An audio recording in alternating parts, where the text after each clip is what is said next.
अक्सर हम अगर स्विमिंग के लिए, यहाँ यूरोप में ज़्यादातर स्विमिंग के लिए यहाँ स्पोर्ट्स ज़रूरी होती हैं स्कूल्स में या बड़ी क्लासेस में। अगर लैब वगैरह में काम हो तो बुर्का या कोट पहनने की इजाज़त नहीं होती है, तो उस सूरत में हमें क्या करना चाहिए?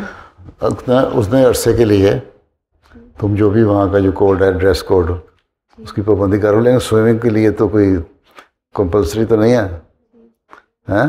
नहीं, लेकिन अगर लाजमी हो तो जो पूरा एक ड्रेस आजकल औरतों का निकला हुआ है जी, वो पहन के तो एक कोने में जाके स्विमिंग कर सकती हो जी, अगर है। नहीं तो बोल तो उनसे कहो, कोशिश करो कि हमें जो सिर्फ एक ऐसा वक्त दें जिसमें हम सिर्फ औरतें स्विमिंग कर रही हों, ठीक है? जी। तो अगर फिर भी अगर नहीं है, मसला है, तो एक हिस्से में चली जाओ, कभी इस हिस्से में बाहर नहीं आओगे। मैं इतनी पाबंदी तो तुम्हारी मान लेती हूँ कि करूँ, पर अलहदा होके और पूरा ड्रेस पहन के, वो ड्रेस जो स्विमिंग का इनका होता है नंगा, वो नहीं करना।